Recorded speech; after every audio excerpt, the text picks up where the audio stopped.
All right, all right, all right. It's Mutt-Man. Just doing a live, but I do a live chat tonight and just kind of talk through some of these processes that we go through with HIRO. I'm gonna send out a link real quick on uh, Twitter. Let's see. Give me just a second to do that, so I can see if anybody else wants to jump on here with me.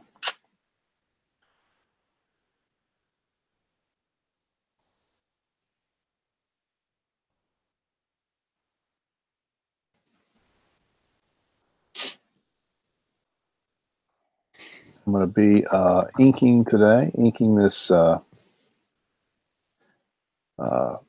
promo art.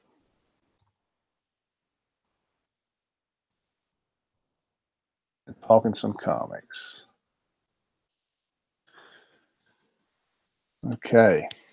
I'm kind of new to this, and like they say, boomer. I'm kind of a boomer. I'm a little bit, I'm getting, I'm in my 40s, so uh, I've been doing this online thing for a while. But you always have to learn something. You always have to keep yourself, educated and learning new things. So I'm, up in this YouTube thing, trying to figure it out, and doing live chats and stuff like that. So it's new, it's cool, it's fun. I'm really interested in it. I'm really having a good time with it. So, yeah, I'm gonna start here in just a second. I'm gonna give my boy Dano a chance to jump in if he can.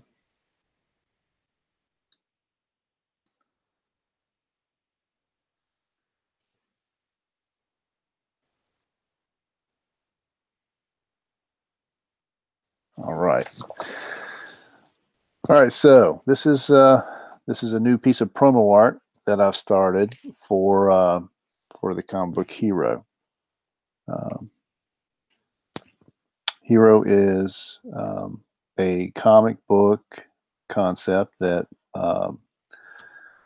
my friend Dan came up with, and then we worked through it together. Just uh, learning about interesting things like Dan. Is that you, buddy? I'm here, man. Hello, man. Good to see you on here. Yeah, absolutely. Did you did you figure out the mobile app? I'm on the low tech cell phone version, but I'm here. Well, good. You're going to make it probably 10,000 times more interesting. So I'm glad you were able to jump on. I'm going to ink a little bit tonight. First of all, let me show you kind of what the thumbnail now looks like. Can you see that? Kill. Yeah, I can see it great. Yeah. So we went from uh, this. Hold on just a second.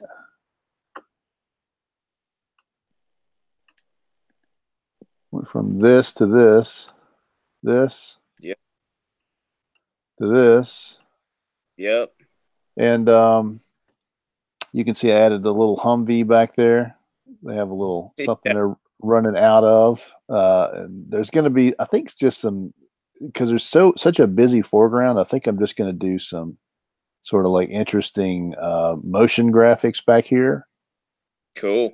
and then you can see the Apache helicopters here. That's off in the distance. Yep. Some good old American artillery coming at you. Yeah, absolutely. so so yeah, man. What do you think thus far? Man, I like it. So the out of all the ones that you shot at me to take a look at, that one kind of hit me the most. I like the kind of fun '90s, I don't know, vibe. It has everything going on the page, Mm-hmm. and the action of the of HIRO running at you, and just everybody kind of um, together. I don't know. I dig it. It's really cool. I like that last one you did too. The kind of, I guess, if you looked at them in chronological order, the fourth one that you did that was the kind of creepy vibe of like HIRO kind of on the ground kneeling and stuff. That was pretty cool too. Yeah, I'm probably gonna go back and do that one. After this Good one. one, I think that'd be a great promo piece also. And that one, did you notice the American flag draped over Hero on that one? Yeah, it was really cool. It was kind of it was just it was a neat kind of I don't know. It was a unique cover or a unique piece, and I liked that kind of um, what's the word? I don't know, just that vibe, I guess. Yeah, it had kind of a that one has a little bit more of maybe like uh an indie comics thing going on, maybe. Yeah, yeah, yeah, You absolutely. know, this one definitely has that 90s Marvel image thing going on. Yep, Um, so you know, it's going to be this one will be a fun one. But I would like to do one that's a little bit more moody, you know, because we're going to hit a lot of different kind of vibes in this book, yep, and you know, one of those is kind of a the thriller kind of horror thing. absolutely. Yeah, so like you Hang on, know, I gotta get. I'm gonna get my headphone thing. yeah, cool, go for it, buddy. I'm just going to ink a little bit here. Now, one thing about the There we go. I'm sitting here with my phone. Hold on, let me see if this is any better. Can you hear me? yes, sir. How's that? Great, man. It's great. All right, cool. Yeah, I'm sitting here with my phone plugged up because it was not doing so hot, so we're good now. Okay. Cool. Yeah, no, I like that. I really like this one. I thought this piece of promo art would be really cool, fun. Like it has the characters on the cover. You know, like you see Boone and you see Crouppen and his sister, and you see Yeah. HIRO. And I thought it would be a cool kickoff piece. But I like that other one too. I think you're right. It has a good indie vibe. It's a little creepy. It's a little mysterious, and it would be a good piece. Like that'd be a killer, you know, whatever. If we're getting funded or whatever, giveaway piece or something. I don't know. It's just a really cool piece of art. Yeah, I'm already thinking that probably what we want to do is create some variant images. Yeah. You know, Yep. like it could be variant covers possibly. Any one of these that I looked at from the thumbnails could be a variant cover, Right. but also could be a printed piece that goes out as a part of a tier. You know, as Sure. people invest in the project. You know, Yep. Yep. they they could end up you know maybe wanting to purchase a different kind of artwork. Yeah. You know, you can get a print. You know, I really like teeth. I like drawing teeth. By the way, have I ever told you that? No, but I figured with your love of Kirby, you'd love to draw some teeth. Yeah, I mean, I like raunchy teeth. You know, like gritty, out of shape, like weird. Used teeth, like they've been gnawing on a lot of chicken wings their whole life. Yeah, like They've yeah, they've they've worn down their enamel from eating a bunch of chicken wings. yeah, yeah. This guy definitely like you know. Well, this carcass, you know, definitely used to like to eat chicken and chicken Or just wings specifically. buying T-bones and just eating the steak right off the bone. Yeah, yeah. Why don't you take a couple minutes and talk about the characters that are on this cover, and I'll back up so you can see them.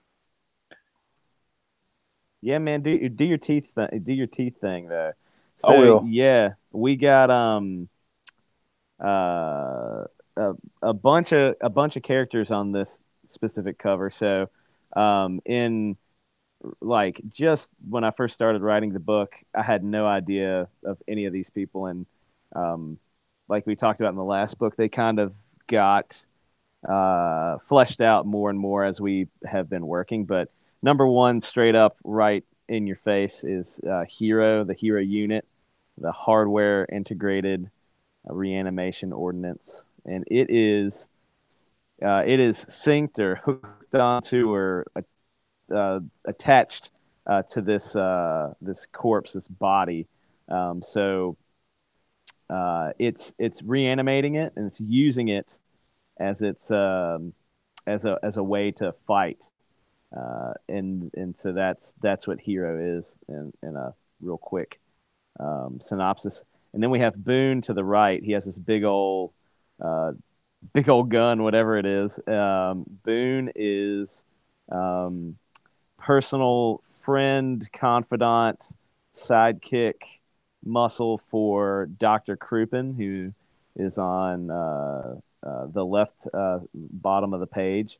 And Crouppen is uh, he's kind of central to the whole story, and it revolves around his um, his not vision, his um, what's the word? His drive or his like ambition to create or to bring bodies back, to use them just for things that have happened in his past, to use them in a different way. I guess we don't want to get too deep into that yet, but Crouppen is pivotal in all this, and then behind him is a character that we don't know yet, even through our videos. That's his sister, and she's gonna be a part of the book too in the future. So that's them. That's the characters on the page right now.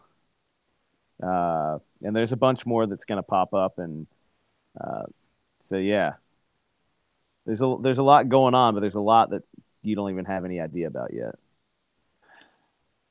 Yeah, this it's funny because like when you're creating a comic book, uh, well, you know, you and I are definitely wanting this thing not just to be kind of um, a one-time thing. We're trying to build a world here, Right, and it's funny because of how many characters are starting to be made out of this thing. right. You know, and every time we go to like sort of establish a new piece of continuity within the storyline, with we find out a new character and they get developed, and you start. It's easy to kind of start falling in love with your characters. I feel Yeah, like, you yeah, know, absolutely. Yeah, it's funny how uh, when we just started, it was just like you needed a device to give your story some like to deliver some exposition about the story, right? So yeah, you need a character to to drive it or to tell it, yeah, and so I would think like, hey, all right, I need this person. Their name is going to be whatever it is, X name, yeah. Mr. X, and we put Mr. X in the story, and but then it can't just be this one dimensional like whatever throwaway character. They got to have some depth. So it was kind of fun figuring out like I would write down things that I thought the character might do on a regular basis or things that they might like or like music they would listen to and try to flesh them out in my mind before writing their dialogue. And the dialogue's still rough, but um, it was kind of fun to you get to bring them to life. That's like one of the coolest parts of creating is you get to bring something out of nothing, and you get to it's your stamp on it and your kind of uh, your creativity, and that's just is super fun. That's I think my favorite part. Um, I saw a video this week. It was actually I think it was a Doug to Naple video, Yep. and he was talking to Mitch Breitweiser. And it was really cool because they were talking about, creativity and how cool it is to be able to be your own, to create your own stuff. And that really stuck with me. And then I heard this other guy, his name is Edwin Boyette. He was on another show that I was listening to, and he was saying, he was talking about how people dream about working for Marvel and DC. Comic creators dream about working for Marvel and DC. Yeah. But they're working on other people's stuff, and the reason for that is because they're looking for notoriety. And people can work for Marvel and DC for all kinds of different reasons.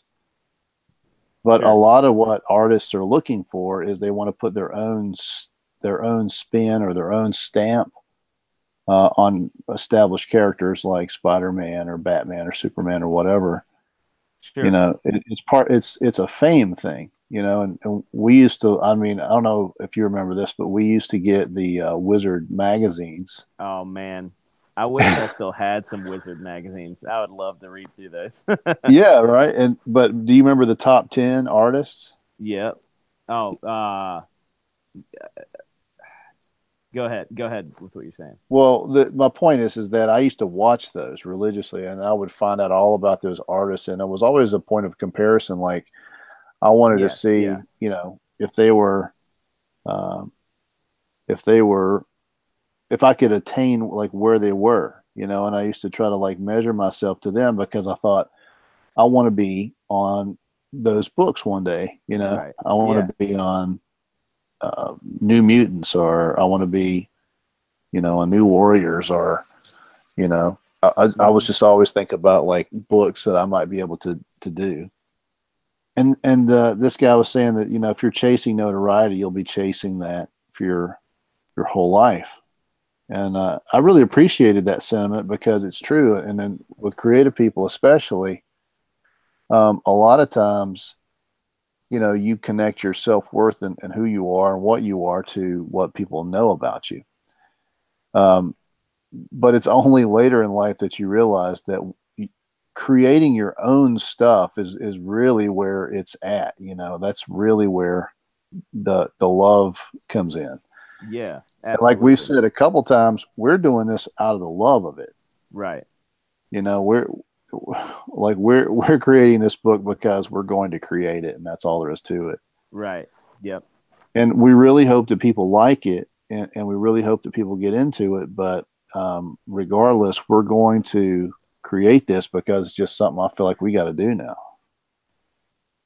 Yeah, I want people to like it. I want people to pick it up and appreciate the story and the art and the book as a whole. But if they don't, I just have to get it done. Like I need to get it done for me and for you. Like I need to get it out there, and I need to get the story told.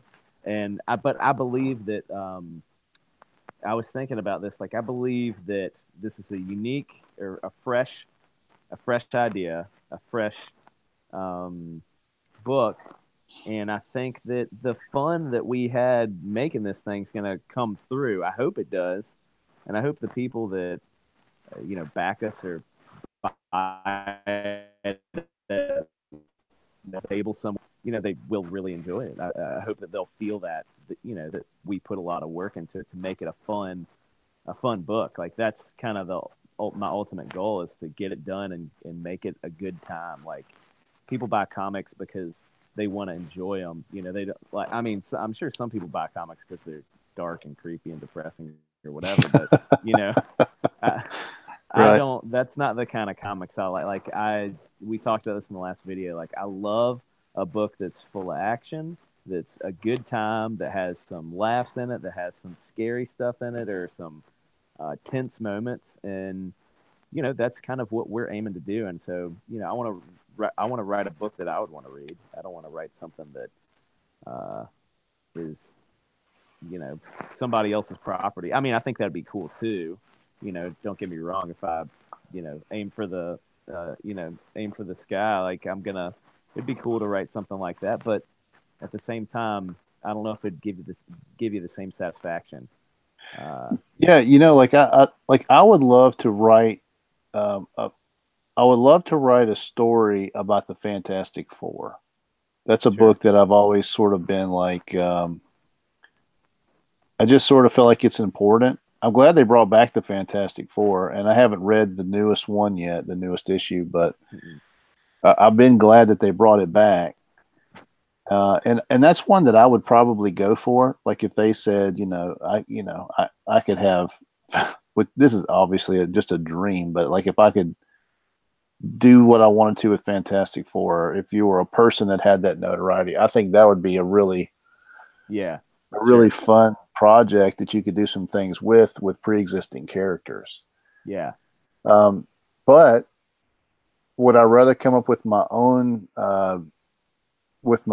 concept about um, uh, an adventure family? Yeah, I'd rather do sure. that. Yeah, Like I could probably do something that hadn't been done before right. and create a story that people would probably hopefully care about. And so I just said that to basically say that I think it's more important to do your own thing now more than Yeah. ever. And you know, you saying that, it was making me think about like I've been off Twitter for like a long time. I haven't been on, and I recently got back on it.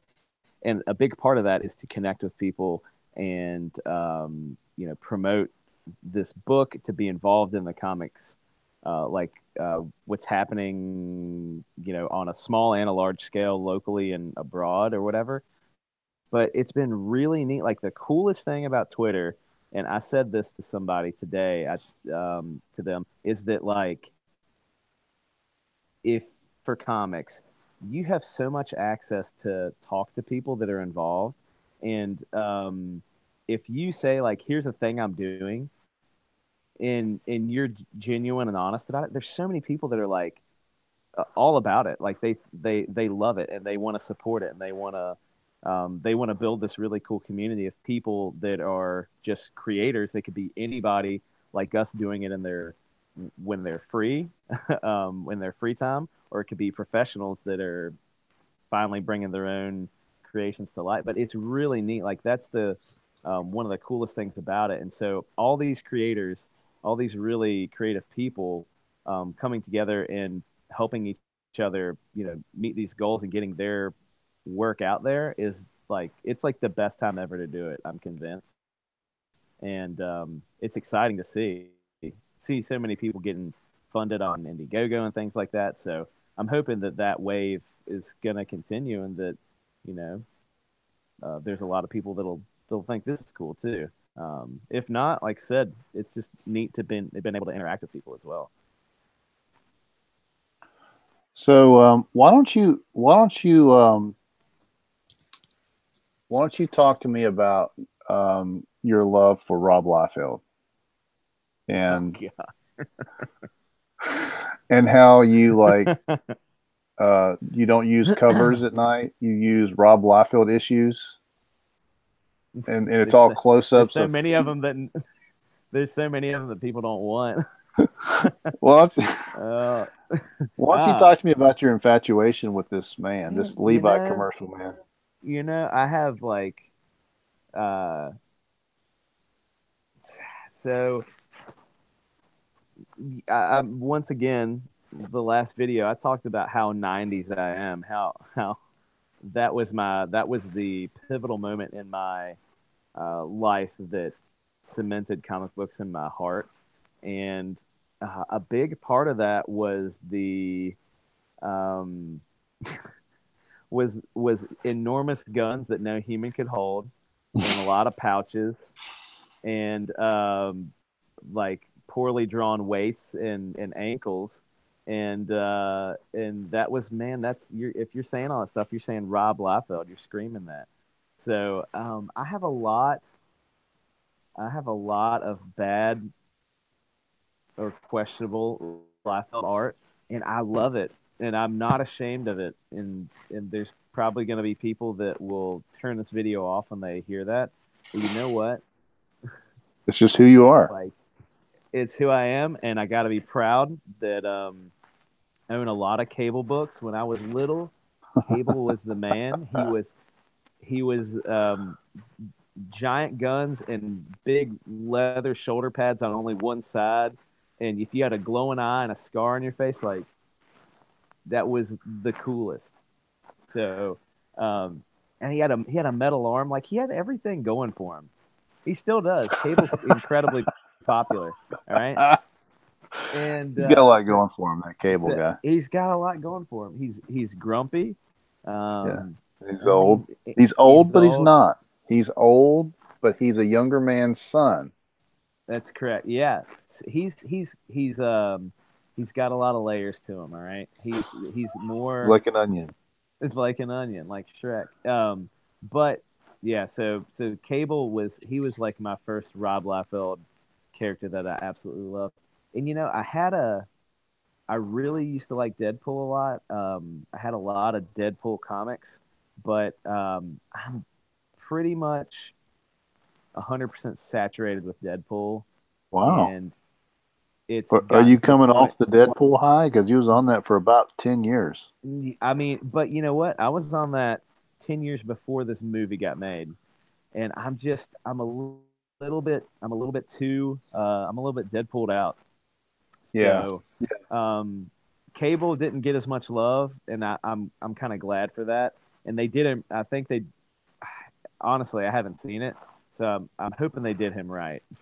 I am way behind the times, but well, you're kind of in the same boat that I'm in now. You're an old man, older.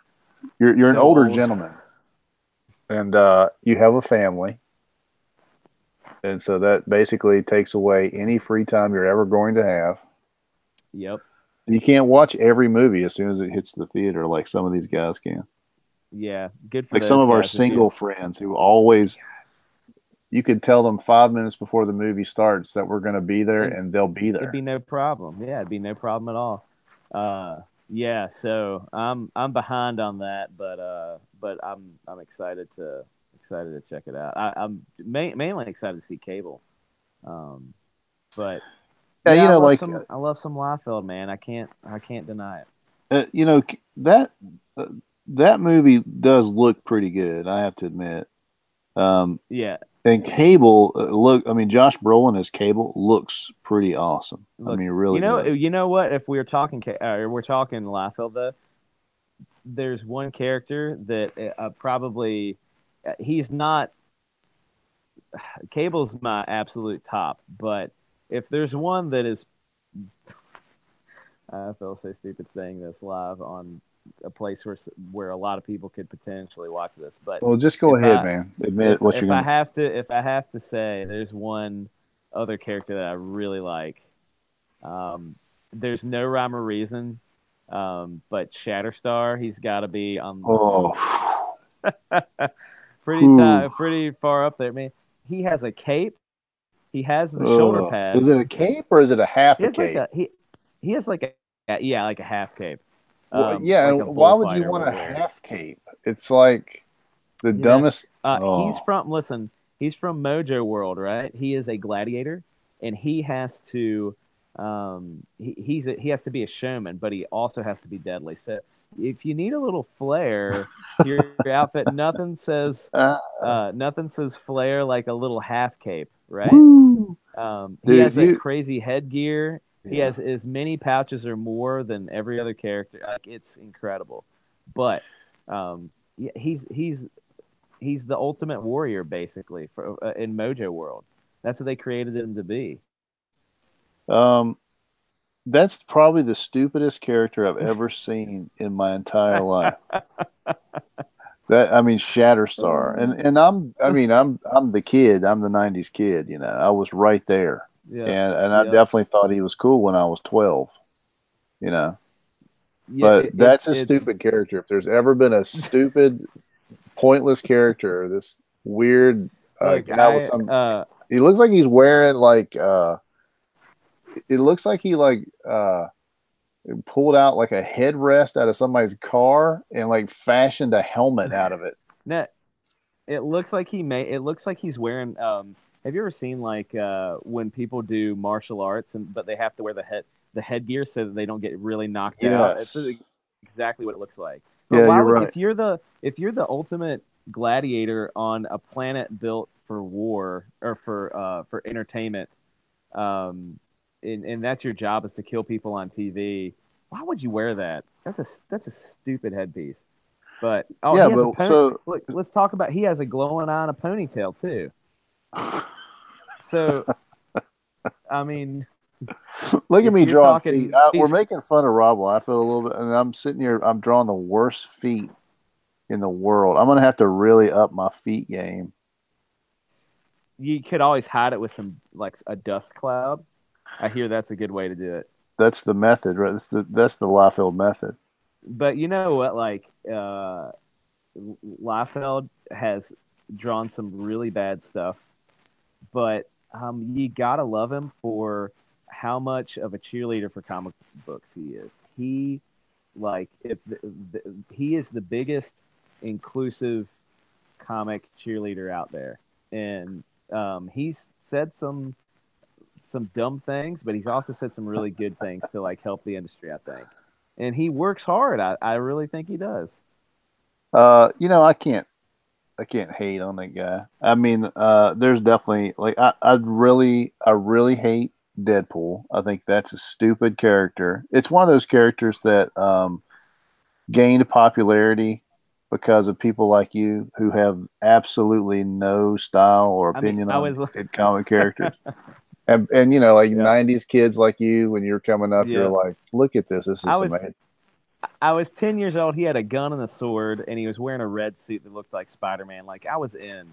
Come on, like what else do you need? Yeah, yeah. You need a lot more. You need a lot But I more. didn't know. I didn't. My comic depth was so shallow at that point. Like, you know what I mean? That was killer then. So Yeah.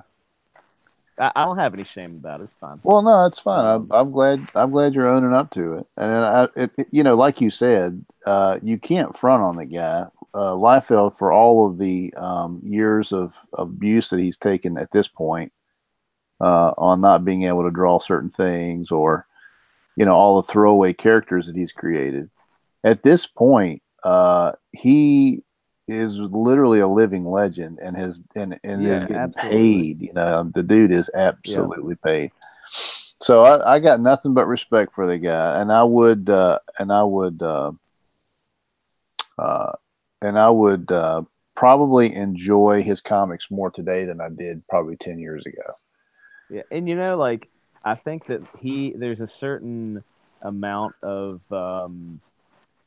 like I think Rob Liefeld to a point kind of rides that wave of like he knows that there's a lot of people that hate his art and that think whatever about him, but he's just so cool about it, man. Like Oh, when he's not always been cool about it. That's well, a recent yeah, no, phenomenon. I know, but he's been like recently. I feel like he just like takes it and just like lets it go, like puts it in a bubble and blows it away, and just keeps on doing his thing. So Yeah. I gotta give the man credit. I think as a person in the industry, I really respect him, not for his feat, but for the what he's done for the industry. Like he almost killed it, but he brought it back stronger. I think. Yeah, no, I think the guy is definitely worthy of his place in the annals of comic book history. Yeah. He's earned it, and especially now that I've been trying to make a comic book, I realize how freaking hard it is. Yeah, I really mean, it hard. is so difficult just to get this thing going, get it done, get people to care. I mean, It the sheer amount of work that's involved is kind of crazy, and people just want their book out like every like 2 weeks or something. Like they want their book out every 2 weeks so they can continue the story, and I totally understand and respect that. But like it's crazy the amount of work that's required, and big companies like Marvel are able to pump out books faster, but like even like putting a book out a month is a lot of work, I would think. Yeah. Like write like writing that story, and then the artist has, a lot of that on their plate, that they just have to like pump out art and consistent art is got to be really difficult. And I don't know, because I have I am about the worst artist you're ever gonna meet as far as like drawing any. I couldn't do any of this at all. Like you want to see a bad foot, I got you covered.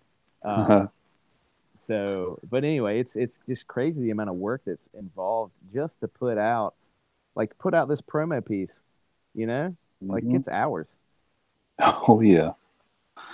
And Like I'm not the fastest, and I'm still learning. I'm learning how to use a Wacom tablet. I'm learning, how to draw again. I mean, I've been doing commercial art for so long that, graphic design and stuff like that for so long that it's sort of like getting it, back on a bike again after a long time and figuring out how to do this. So yeah, but I can tell just from when we started to now, there's a huge difference. Like the one of the things that I noticed, that I noticed the most is the shading, and the depth you can make in like the muscles of like the corpse here on that Hero's attached to. Like that is really good. Like that's something I can notice right off the bat. Um, cool, man. in some like and also some of the perspective, panels that I've seen that you've already thrown out, like somebody, like there's one where Marsh is like pointing kind of behind him, and you're like up close in his face, and he's pointing away from you, and it's really cool. Like the depth that you can get into some of those. I've noticed, just in the short time we've been getting this, well, relatively short time we've been getting this together, like that. I can tell, you're getting back into it, finding your groove. Yeah, I'm trying to. It's definitely an interesting phenomenon for something that I always loved to do so much. I used to do it constantly, and so the Right. skill was there that I could get a line down, and it just felt right, more quickly. And Mm-hmm. now, not only am I kind of getting back into the actual art of this thing again, but I'm actually learning to do it digitally too. Right. So it's sort of like I'm having to get on a bike and sort of learn how to ride a bike with a turbojet on the back of it. Yeah.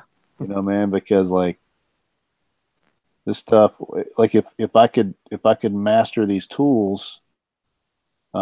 um, the speed at which we could get these things done and out would be phenomenal. But it's just a matter of learning.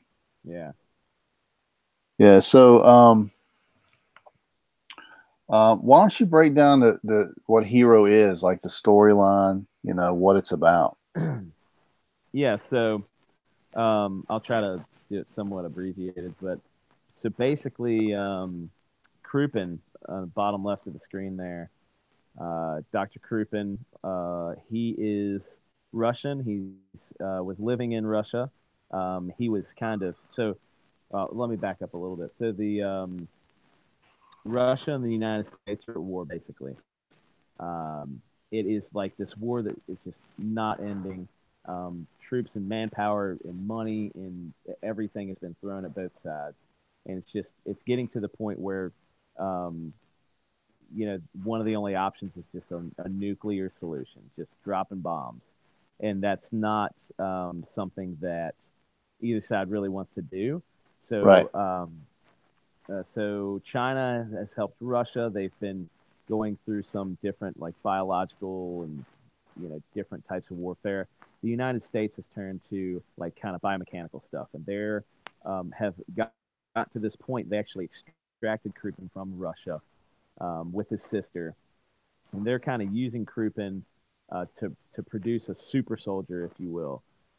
Um, their super soldier kind of, is, it's called a CRO, a CRO, and that's Combat Reanimation Ordnance. And basically, it's like a little robot dude, that is kind of like a backpack, just similar to HIRO that you're looking at on the page. But the Crow unit will attach. It'll reanimate a corpse, and it's using the body's own chemicals and the brain, the deceased brain, to tap into parts of it to create the power in this corpse. In this case, in the Crow, it's tapping into rage. Rage is what it's using to reanimate the corpse and just deal damage to the other side. This program hasn't been working very well, and Krupin, unknown to anyone else, has been kind of well, unknown to most people. He's been working, moonlighting and doing this at home, right? And he invents HIRO, which is similar to the Crow unit, but it reanimates in a different way. It taps into a different part of the brain and the chemical structure of the body, and it creates this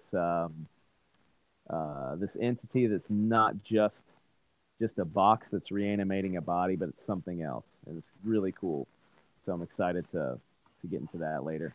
And then yeah, they're basically using this technology to they're going to go on a wild ride. A lot of things are going to happen, and they're going to try to save the United States, save the world, I guess. And it's going to be a lot of stuff that happened. I don't know, is that good? I feel like I put a lot in that. Yeah, you did. You know what? I think it's good that you go ahead and just share a little bit more, because I think we have a sort of a complex story. Yeah. I mean, it's not really that complex, but it's complex enough that if you don't give enough, I think people kind of might gloss over it. So why don't you? There's a lot of characters. Yeah. Sorry. Go ahead. Well, why don't you just talk about like our ideas for HIRO, why it's different, and why we say something like when we describe the book, it's like Frankenstein meets Wall-E. Right. All right. So HIRO, like I was talking before, the Crow is a combat reanimation ordinance, and it's like the military. Like if you ever buy a military spec, whatever, it could be a military issue sleeping bag. Those are something that you might see.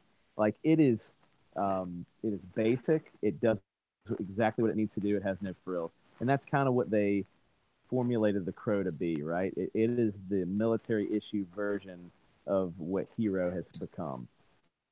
It's basic. It taps into the part of the brain that controls rage, and they use that as a simple way to get to deal damage. But there's inherent problems, as you're going to see, with that idea and that theory. So Krupin, he goes back and he's obsessed with this like reanimation because of something in his past. So he, with the help of Boone, who Jason is working on now, and the help of another friend, who's a kind of pivotal, small part, but pivotal role, gives him kind of missing piece of different. HIRO once again stands for Hardware Integrated Reanimation Ordinance. Once again, it's a weapon, but Krupin is doing this on his spare time and creating it to enable to kind of do something different there. So HIRO, it taps into a fuller spectrum of the brain, I guess, to it uses a artificial intelligence that is state of the art and is written by, like, we're gonna say, the top of the line or top of the it's a character named Perez. Perez, yeah, who's gonna be writing that. I don't know if I was gonna say that or not, but that's cool. So Jorge Perez is the top of the line, top shelf artificial intelligence creator, and so he's written this program and he's made HIRO what he is, and it's I don't want. Should I give away the full full gist of this yet? Well, yeah, I mean, like not like give it away necessarily, but like we've got a certain amount of story that we've shown in the preview, the 13-page Right. preview. So some of that I think you can talk about. Like for instance, Perez, the reason he's central to the story is that he is well, he's disabled. He's in a wheelchair, and so his whole thing is robotics and AI, and his motivation. And I don't even know if we've talked through this all the way, but his motivation is, as far as robotics and AI, is that he wants to be able to walk again. Sure. And so he had spent years developing robotics that was intuitive to the body. Right.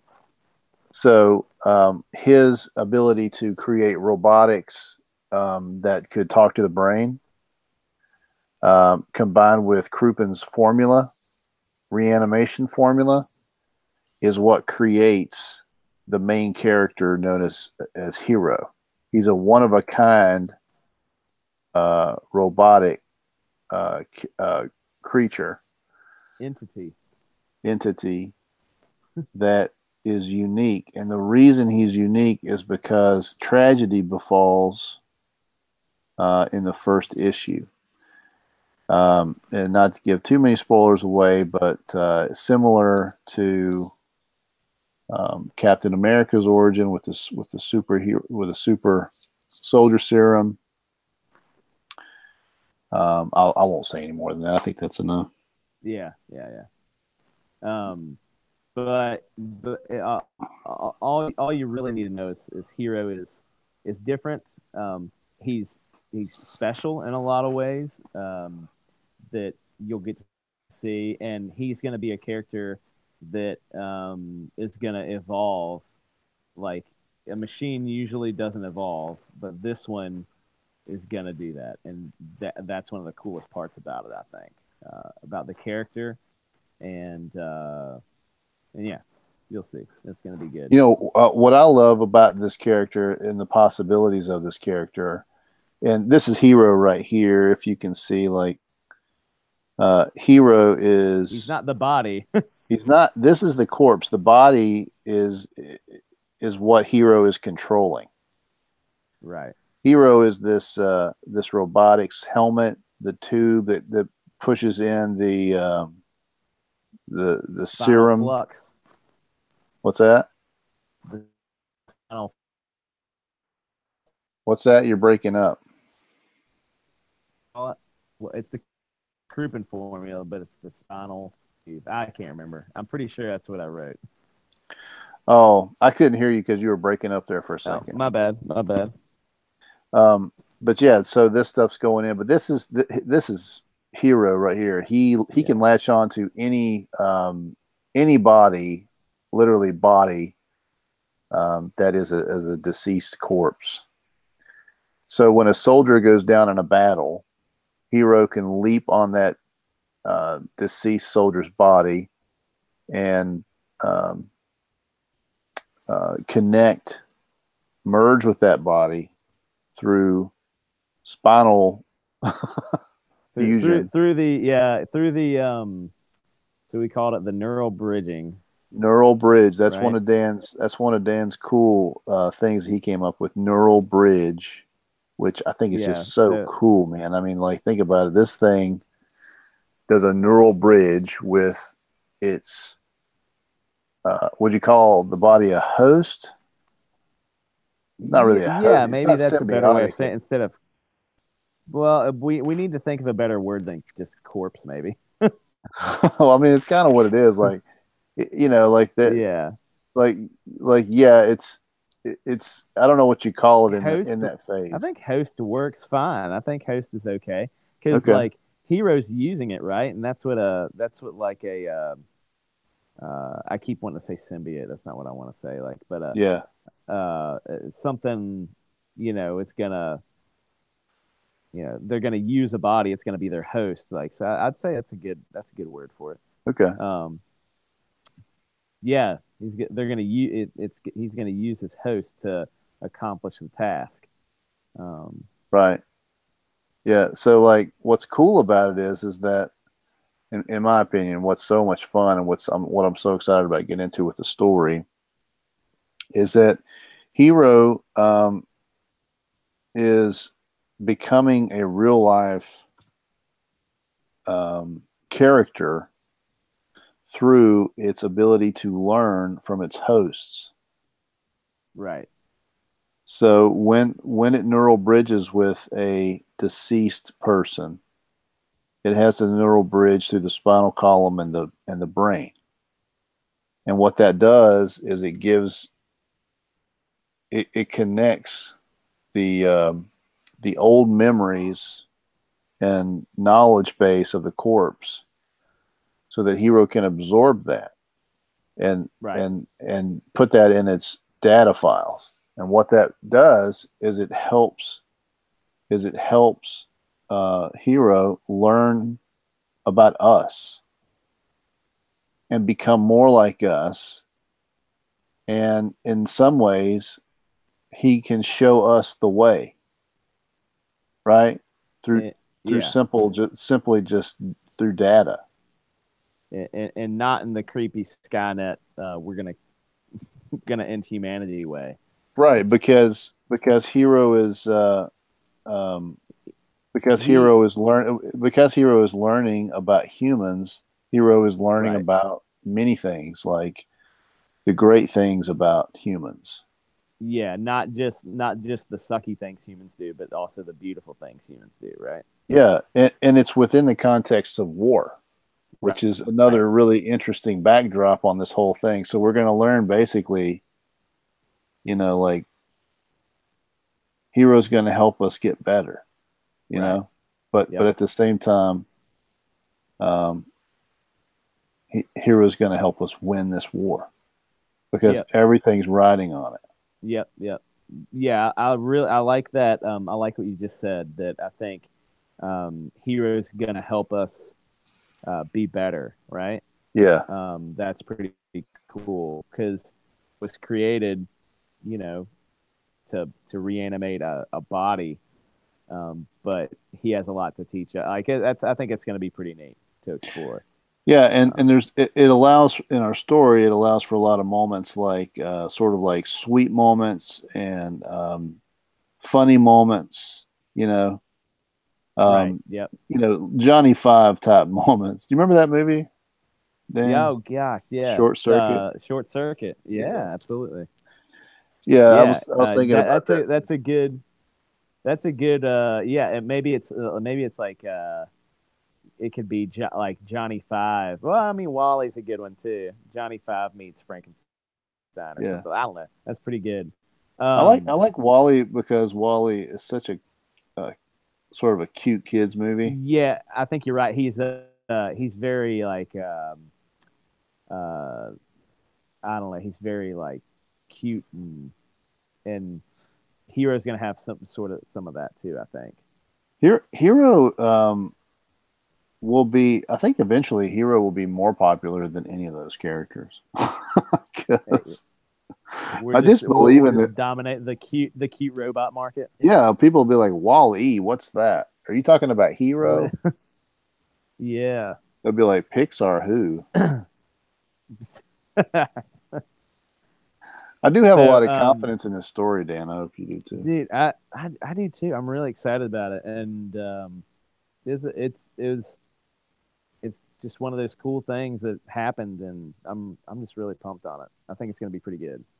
Um, Man, since you're drawing on this guy right here, I don't know why, but I had this when I was writing this thing, I was like, Crouppen needs a sidekick. He needs a big old sidekick, Hmm. and I gave him a name. I gave him the name Boone before I knew who he was or what he looked like or anything. And you've nailed that's Boone. I like that he has like this smirk on his face kind of all the time. He's kind of like always got like he's like quick to laugh kind of. Hmm. Um, I think that's totally him, and And he's been through a lot. he's been through a lot, man. He's been through a whole lot. Um, Boone is a lovable redemption story. right. Yes. He is he's a kid from the streets who had a rough go, who had a rough start, got into some trouble, and then realized that if he was going to make it out, he had to get some legitimacy. Right. But he had skills that he developed on the street. Hand-to-hand combat skills, guns, things like that. And there's a deeper story with Boone, but for the most part, I think what people need to know is that he's a tough guy. He's a bad mamma jamma, but that's right. He is a loyal friend. Yeah, and he's as loyal as anybody can be. And we're going to discover his redemption story through this story. And I really love this part of it, and I can't wait to get to the importance of Boone. And at first he's just going to be kind of comic relief. Right. But I think that it's funny how the characters evolve, like even throughout the process of us just figuring out who they are and everything. And he totally evolved for us and evolved into a character like he from almost nobody to a very pivotal part of the story, right? Yeah. And and I really like that. I like that that he's going to be important for us. Well, it's like we were saying, like the more you work on these guys, the more you think about them and you think about why they do what they do. It's just amazing how the story just kind of develops and pops out. Right. Yeah. It's really neat. So yeah, this guy is very important, and that's why he's on the cover of this promo art. And he's definitely one to watch through the story to see what happens. Oh, no. Man, he's a big looking dude. Like I feel like, maybe he needs like a shoulder pad or like a glowing eye or we're not. We'll probably we probably won't. Like what if you made that left arm like a metal arm? Yeah, he's just simply a bodyguard. I mean, I'm not. All right, so how about maybe? All right, last pitch. What about some pouches? Like, hear me out. Everybody needs some pouches, right? Like this. Oh yeah, just put some pouches on there. Like 50 of them. It looks like a camera case. He just like has a point and shoot camera. Dude, it's really great. Like I saw that character of the pouch. I don't know who made it. If it was Rob Liefeld did it. Yeah, but he made that character himself. Yeah, yeah. He's like poking fun of himself. I love it.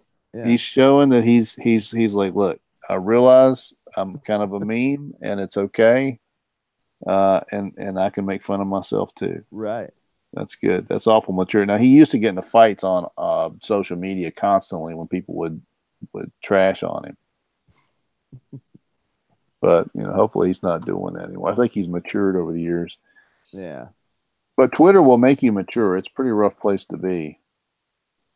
Man, I've only found stuff I really enjoy on Twitter recently, and I guess I haven't dug deep enough. Like I said, I had it for a long time. I've had it for years and years, but I just like stopped using it for probably like at least a couple years, and I got back on, and I really am only following comic creators for the most part. Yeah.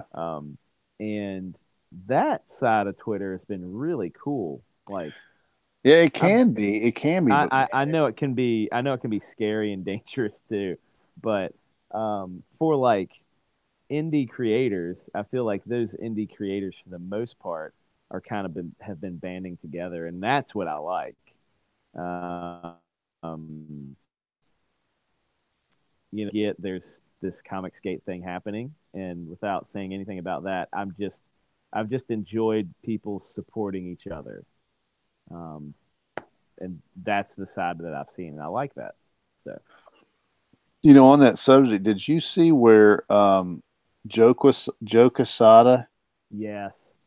Did you see that? Like he came out hard against Comicsgate. Yeah, and but it was after like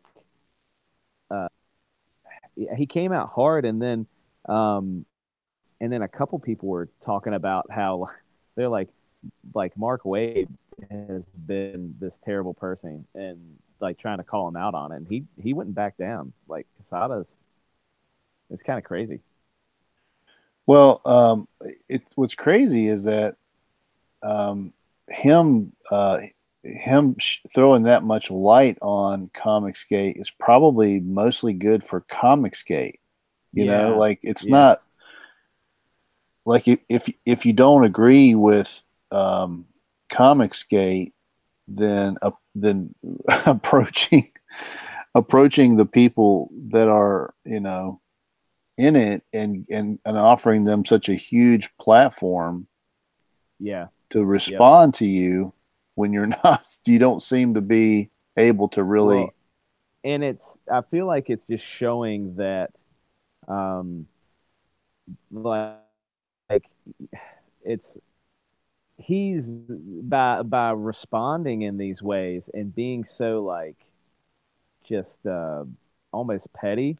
It's just not helping his case or the anti-Comicsgate movement any. It's not giving them anything. It's only giving Comicsgate more ammo, you know. Yeah, And uh, I feel like they just keep doing that. Like people, like creators for Marvel or DC or whoever, keep basically doing the same thing, and yeah, they'll blow up and they'll like f bomb somebody to death yeah. and threaten them and everything else, and it's just like you are making it so much worse for yourself.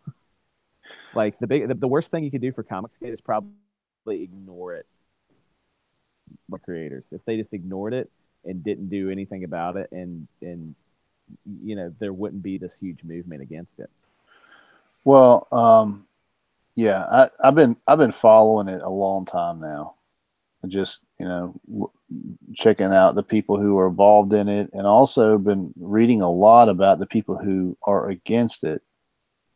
Um, and it, man, honestly, I can't find one example, not one, and I've probably seen 1,000 hours of Comicsgate materials. Because a lot of my Yeah, favorite some of my favorite creators went over to Comicsgate.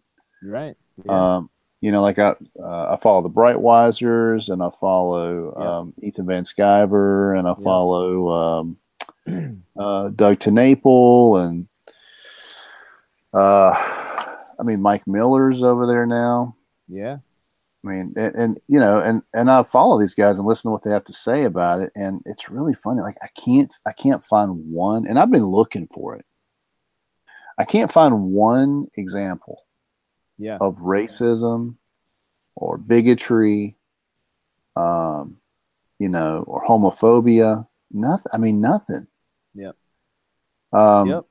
and it's really difficult to listen to all of those, or to believe some of the other people that I also have a lot of respect for, a lot of other creators that I have respect for, Right.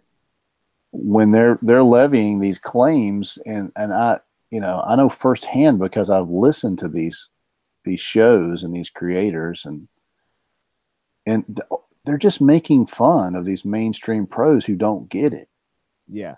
Right. because they're just some of these mainstream pros that are just hating Comicsgate so much, they kind of seem out of touch. Right. It's just it feels like a poison to the whole industry and the creative process. Like it just, um, Yeah, and dude, basically, like the Comicsgate folks, they're more fun. I think they're more fun to yeah, follow and listen to. yeah, it's been cool. Like I've been trying to. It's hard for me at work with what I do to listen to a lot of like. It's hard for me to watch YouTube streams and things like that. Like I can't sit at the computer and do that. Yeah, So I have to get it where I can. And I've been having a lot of fun, like when I can have 10 minutes to myself and sit down and watching a video. Like Doug TeNapel has some great videos out there, and I've been enjoying like him. He went on the oh man, what was it? The you just said the Brightwisers yeah, thing, and that was cool. That was cool. I saw some of that. I haven't seen the whole video, but I had saw that Mitch had tweeted that out, and I tried to watch some of it when I had a chance, and that was really cool. And the guy that does what is it, Cap White? Oh Is that yeah, right? Kanan White. Yeah, and his stuff I've watched like just little snippets of when I have time, and you're right, like those guys are just fun, man, and it's really neat to see. And I don't know, they get me excited about this project too. They get me excited about my thing Yeah, coming out because I see how much love they have for creating and stuff, and it just gets me amped on doing my own thing too. yeah. Like you tweeted out today. You tweeted out something. You responded to a tweet by Mitch By Mitch, Breitweiser, yeah, Brightweiser, yeah, and I mean this guy is a famous artist and a yeah, really cool guy, or seemingly cool guy, and um, you got a response from, was it his wife or yeah. was it him? It was it's really like that's one of the best things about Twitter is that you have access to people like that, and it was really cool to have them even uh, see that I tweeted it and then be really positive about it. It was neat, and I got a lot of people that messaged me or tweeted me later or whatever, and it was just neat to said like, hey, yeah, we like let's take a look at your stuff or whatever. Like it's really neat to see that. So Yeah, the community yeah, seems to be like the fun community is definitely in that area. Like yeah, you're not they're not gatekeeping at all. They're like, hey, you make comics, cool. Hey, yeah, I make like comics too. Check out my comics, and it's just like yeah, it was you really get the neat. They're like, yeah, like let's see what we can do to help you out. Like offering help where uh, I'm sure, I think Jim Lee tweeted or did Instagram or something, and it was like his first it was like 50 rejection letters that he got oh yeah, from yeah, going to like Marvel or DC and stuff like that. right, And I was like, man, he never gave up. That's really cool. But like it's because I mean, that's really cool. He never gave up, but there's so much more. I don't know he could have done, and at that time he couldn't have. Like there wasn't this community or this platform for people to share their stuff and get help. But now there is, and like we don't have to go get 50 um, key letters. Um, we can put it out there and let the masses decide, and that's what's really cool. And there's a lot of people to help you do that. And like just like I said today, just a couple tweets has gotten me people offering help, and that's huge for especially for a creator that doesn't know what they're doing, right? yeah, like So us. exactly, that's what I'm saying. I'm Yeah, I'm I'm speak I'm speaking about myself. So yeah, and you know what? In anytime we talk about what we're doing right now, we always say that, and uh, I was actually thinking about like if we wanted to put an imprint, if we wanted to put a name like on an imprint, and we haven't really talked about this yet, but yeah, we haven't done that. Yeah. like we could, if it's published through a publisher, I guess it would be their imprint. Well, Um, but like like Image, like IDW is somebody's imprint. Like it's like Liefeld is whatever. It's like his imprint is like Extreme, right? right, And then like somebody else is IDW, and then somebody else is like Image has it's their book, but then they have an imprint on it, right, right? right, right, right. So that might be something that we can do. Like whoever, if somebody prints it, then we can just put our little imprint on there. Well, if we had an imprint, I mean, I think Noob would be good. Yeah, you that's know, great. Actually, Noob that's actually Comics. that's fantastic. That's really good. Oh I don't man, I know. love that. That's great. I don't know. We have to talk about it, really. I mean, if you're gonna That's really brand us, funny do though. you want to be Yeah, yeah. branded as a noob forever? I don't know, but that's what Two we are noobs. right now. Two noobs, man, just Yeah, trying to yeah. trying to But figure but out you what we're know doing. like but you know what? Like I feel like some people would be like, don't say you're new or or don't don't show weakness because you're like a first time creator or whatever. But I feel like it's not a weakness. It like I hope that by us doing this and putting ourselves out there, there's a lot of people that have done this before, Yeah. but I hope that our scale is bigger, people can see, and we're like a platform to help people, maybe learn something. I don't know. They might just listen to this crap we're talking about and not give a, give a rat's whatever. But maybe there is some good information in here, and I really hope that this ultimately helps people out. Like I think it could. I really do. Yeah. Um, Yeah.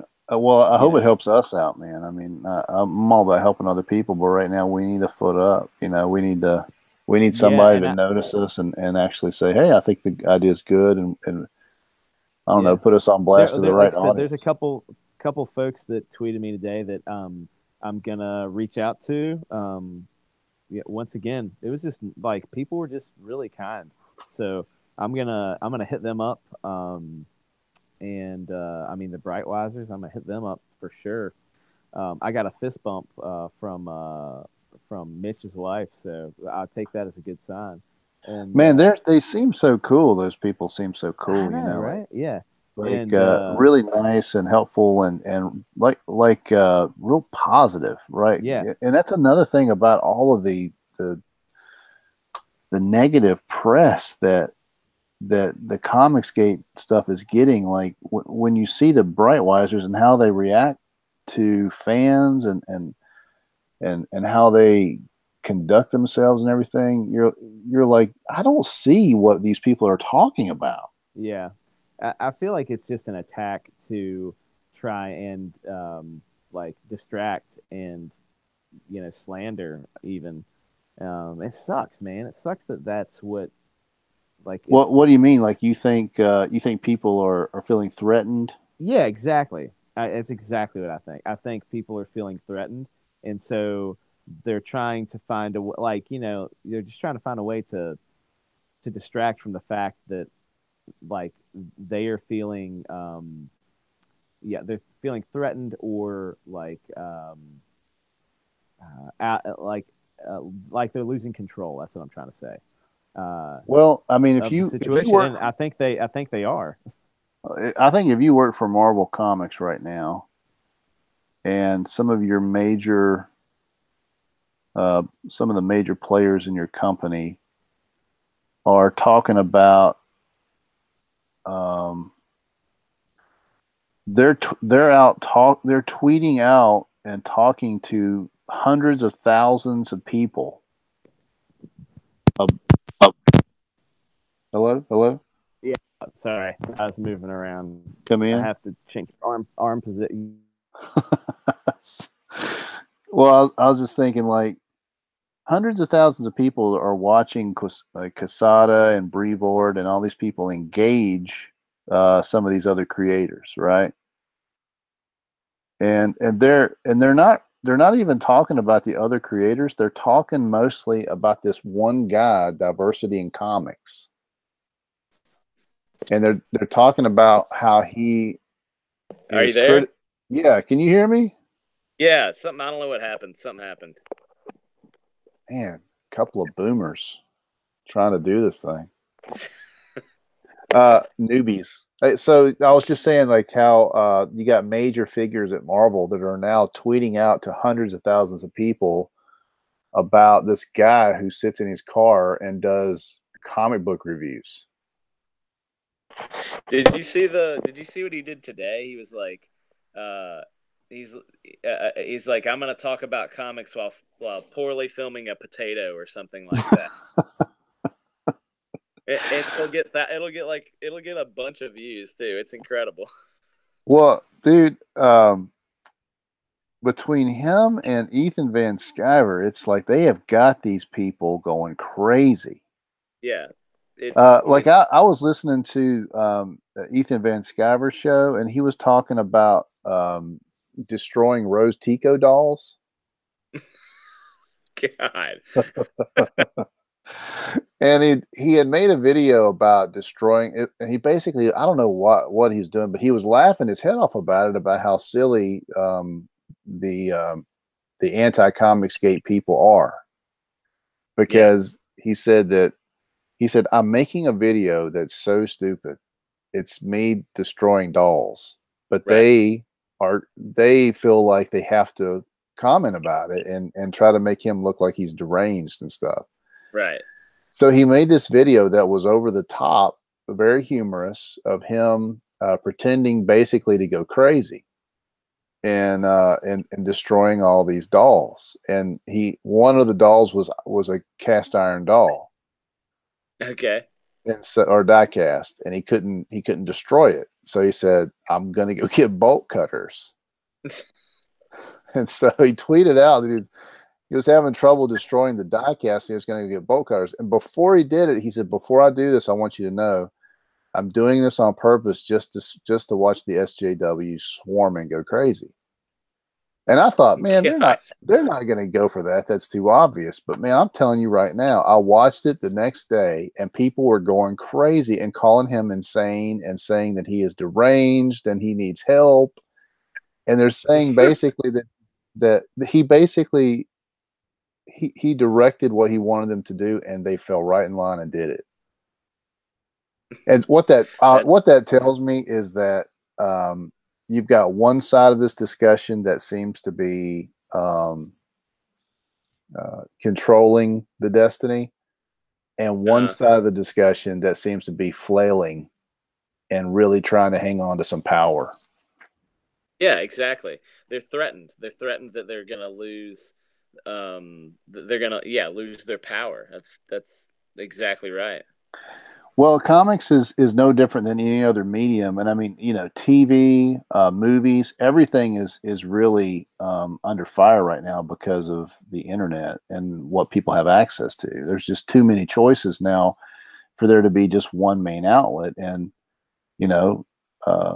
comics is just another medium that's got to fall into that same understanding. I mean, it happened to the music industry, it happened to like I said, TV and movies. So it's happening in comics now. Right. And the people who were the gatekeepers before are no longer the gatekeepers, and the gates are getting smashed. And people like you and me can all of a sudden be talking to like major comic book creators who might like what they see, and they're like, "Hey, check out this guy." And the next thing you know, you're funded and you're printing a book and shipping it to new fans. Yeah, it's awesome, man. It's really exciting. I think I tweeted earlier. A really interesting guy had messaged me, and so I tweeted out something about his book that's going to be on Indiegogo. And my handle's @repeat. If you want to look at his book, I can't remember the name of the book right now, but it was really cool concept. I totally have forgotten where I was going with this. Something about the community, maybe. Yeah, I don't know, but but you should go check that out because this book looked really cool. What was the name of the book? You know what I was saying? I can't remember right now. I'll have to look. But I was talking about how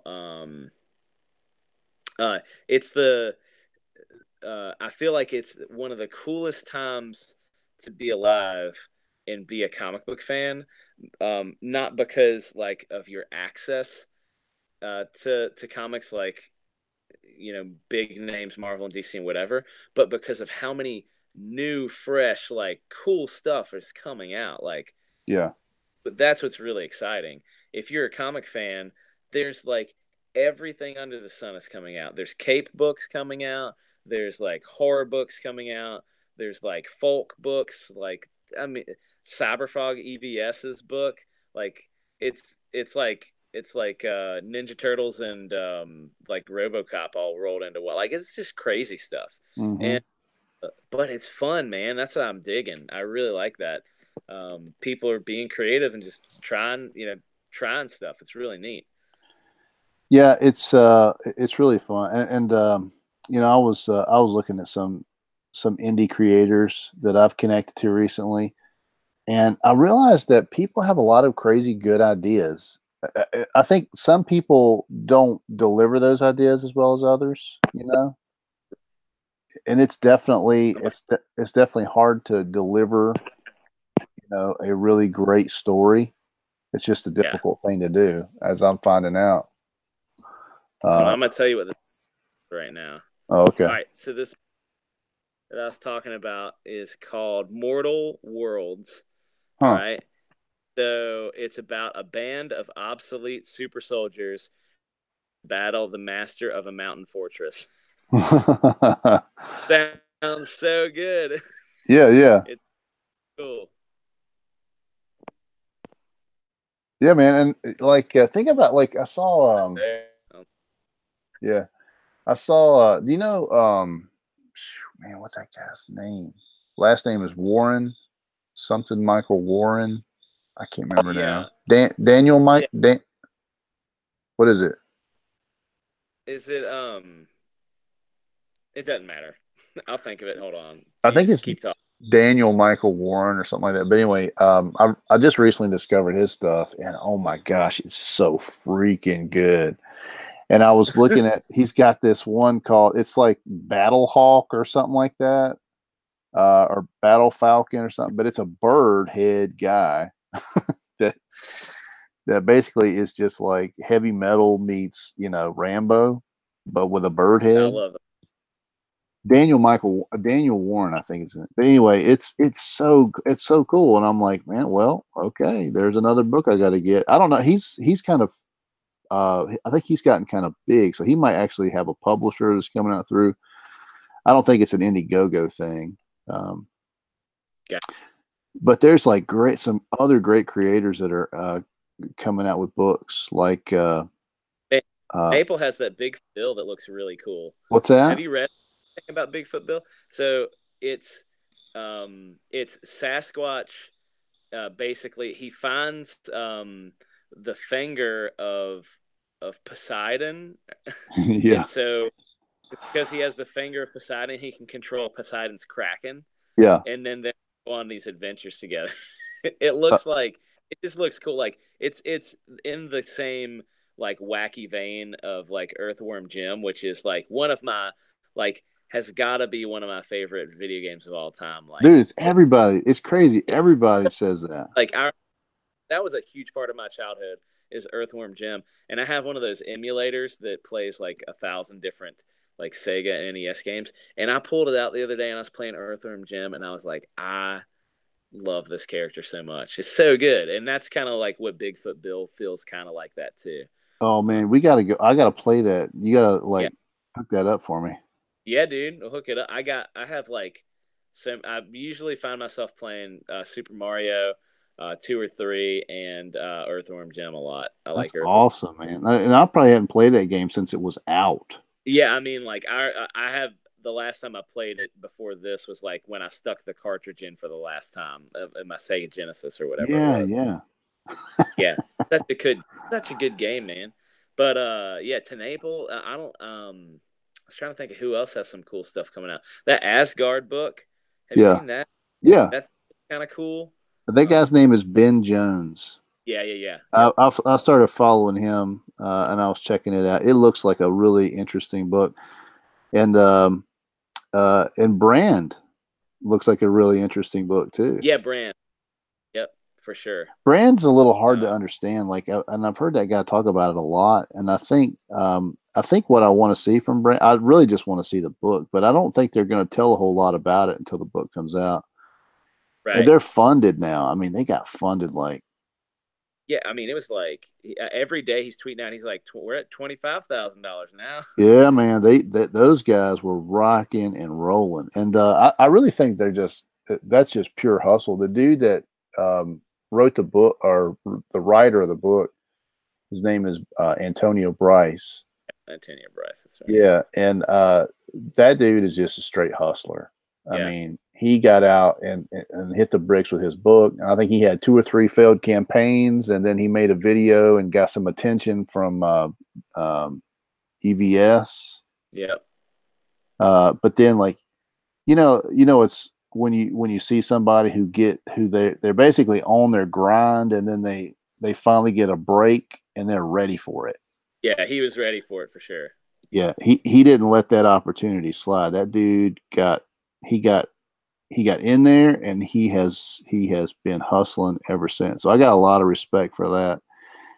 And the book looks so crazy, Yeah. like so different than anything else I've ever seen. There's like the floating masks, And was it Santana?